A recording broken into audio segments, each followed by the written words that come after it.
Vamos tirar aplicações agora de Apocalipse capítulo 5. Dê uma pausa no vídeo, faça sua oração pedindo a iluminação do Espírito Santo para entender tudo aquilo que vou dizer aqui e volte para prosseguirmos com o estudo. Se você gosta de assistir aos vídeos do canal, por favor, inscreva-se e deixe o seu gostei. Vamos lá, Apocalipse capítulo 5, versículo 1.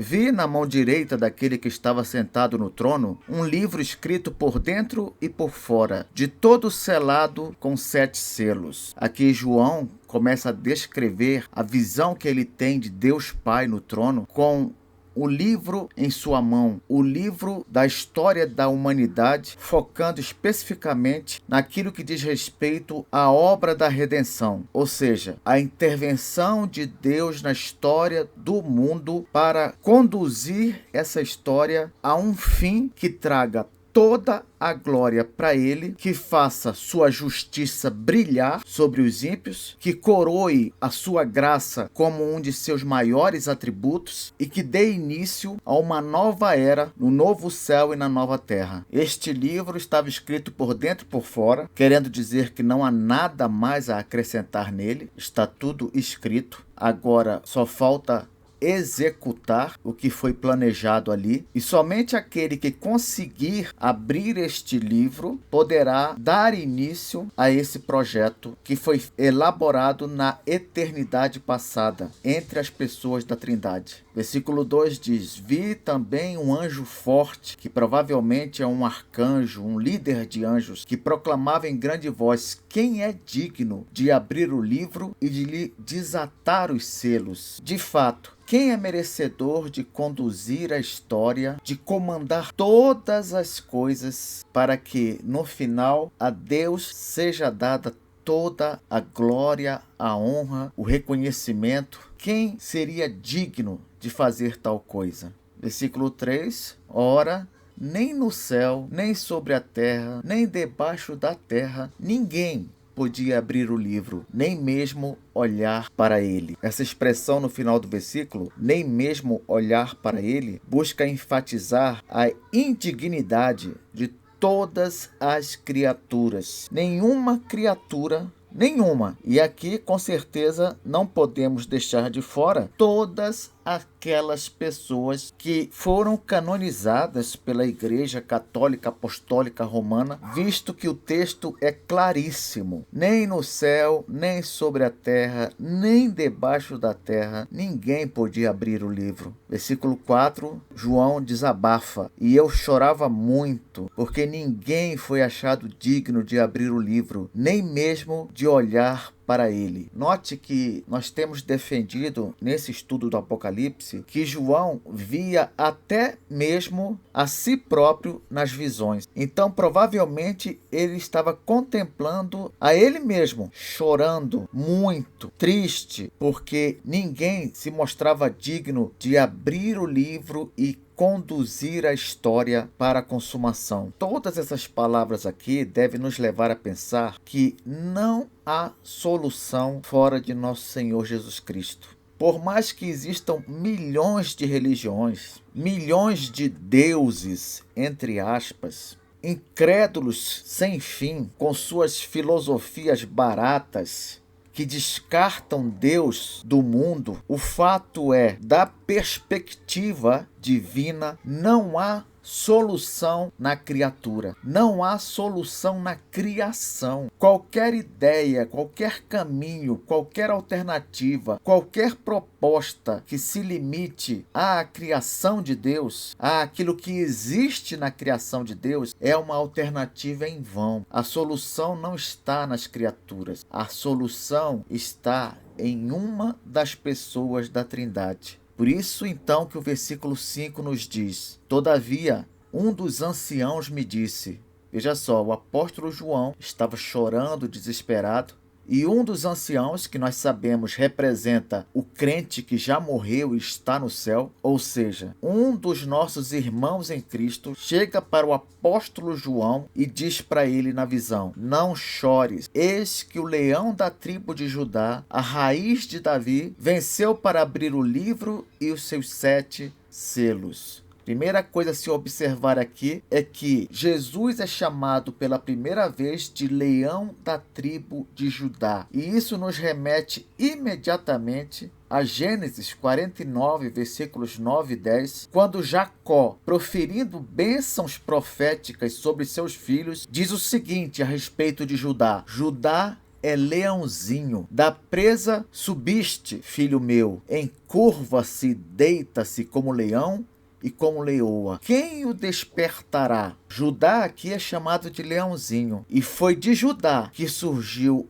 o descendente que reinaria sobre o povo de Deus. Se Judá é leãozinho, o seu descendente, o Messias, é o verdadeiro leão, o grande leão poderoso, aquele que se destaca entre os demais animais. Versículo 10 diz: o cetro não se arredará de Judá, querendo dizer que a realeza vai estar vinculada aos descendentes de Judá, nem o bastão de entre seus pés, até que venha Siló. Essa expressão hebraica, Siló, tem sido interpretada de muitas maneiras. Uma delas, porém, parece ser a mais adequada. A interpretação que diz que Siló significa aquele a quem pertence. Em outras palavras, o reino, o comando do reino, ficará com os descendentes de Judá até que venha aquele a quem realmente o cetro da realeza pertence. Quem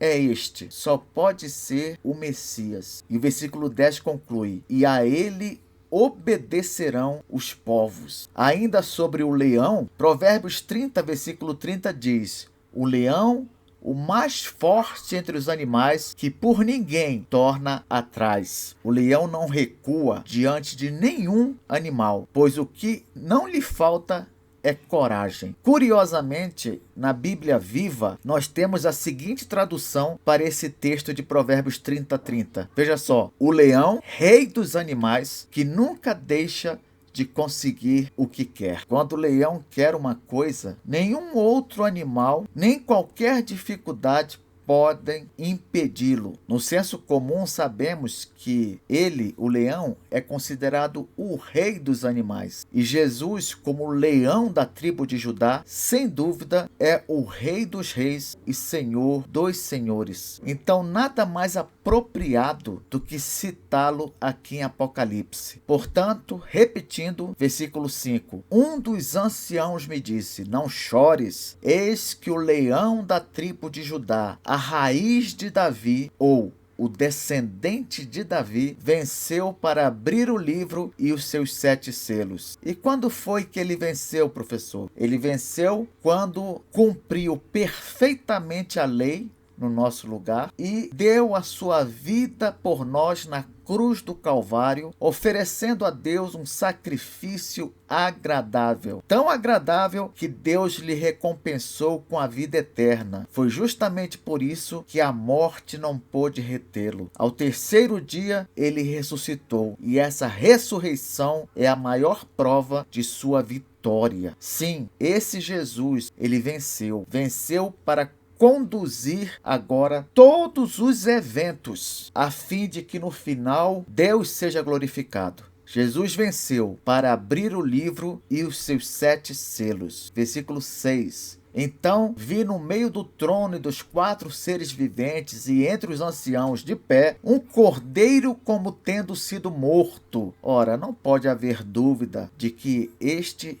é o Cristo. Ele tinha 7 chifres, e como o chifre simboliza poder e o 7 simboliza totalidade, o texto está dizendo que ele tinha todo o poder, bem como 7 olhos, isto é, todo o conhecimento, onisciência, que são os 7 Espíritos de Deus enviados por toda a terra. Veja como nesta linguagem aqui do Apocalipse, a onisciência de Cristo se manifesta no Espírito Santo presente com a sua igreja. Jesus vai junto com o Espírito e a igreja sobre toda a terra, levando a mensagem do Evangelho, e nada pode detê-los. o Espírito vai dando poder, a igreja vai pregando com esse poder e Jesus vai permanecendo ao lado da igreja até o fim dos séculos. Versículo 7. Veio, pois, e tomou o livro da mão direita daquele que estava sentado no trono. Só mesmo Jesus poderia chegar diante de Deus Pai e tomar este livro de suas mãos e abri-lo. Só Jesus poderia fazer isso. Quem surge aqui é o nosso Senhor Jesus.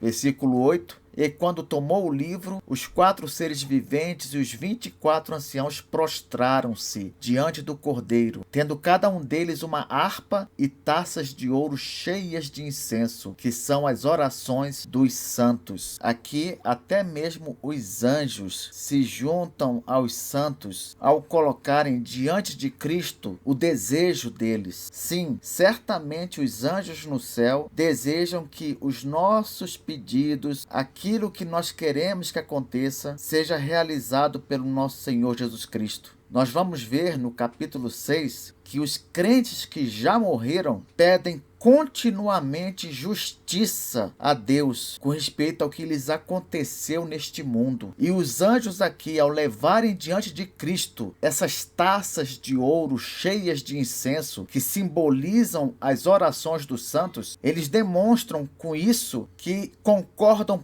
plenamente com os desejos dos santos. Versículo 9. E entoavam um novo cântico, dizendo: Digno és de tomar o livro e de abrir-lhe os selos, porque foste morto, e com teu sangue compraste para Deus os que procedem de toda a tribo, língua, povo e nação. Aqui, neste cântico, é confirmado que Cristo é o único digno de abrir o livro, justamente porque ele morreu pelos eleitos e com sua morte garantiu que esses eleitos fossem obtidos pelo Pai. Obtidos para quê, professor? Obtidos para viverem para sempre com Deus triuno, no novo céu e na nova terra. Eleitos de toda tribo, toda língua, todo povo e nação. Sabemos que os eleitos de Deus estão entre os povos, não são os povos, estão entre as tribos, entre as línguas, entre as nações. Em todos os agrupamentos humanos que existem, há neles eleitos de Deus. Lá no Nepal existe eleito de Deus? Com certeza. No Japão, também. Nos Estados Unidos, certamente. No Brasil, sem dúvida.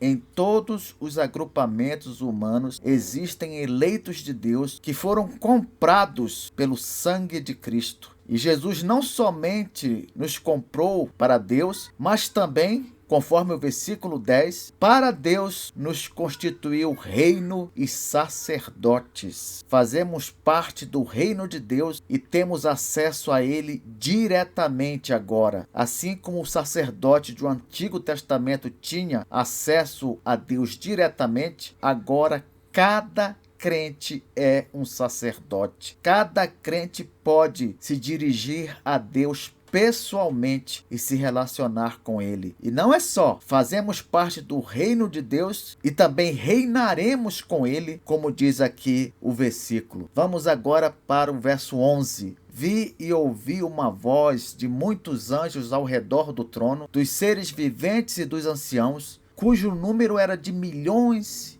e milhares de milhares. Imagine João contemplando um número extraordinário de anjos e crentes no céu, louvando e glorificando a Deus. Versículo 12. Proclamando em grande voz: digno é o Cordeiro que foi morto, de receber o poder e riqueza e sabedoria e força e honra e glória e louvor. Lá no céu não vai haver qualquer espaço para direcionar louvor e honra e glória a qualquer outro, senão ao próprio Deus, seja na pessoa do Filho, do Pai ou do Espírito. Versículo 13. Então ouvi que toda criatura que há no céu e sobre a terra, debaixo da terra e sobre o mar, e tudo que neles há, estava dizendo: àquele que está sentado no trono e ao Cordeiro, seja o louvor e a honra e a glória e o domínio pelos séculos dos séculos. Eu já expliquei que isso aqui é algo que acontece durante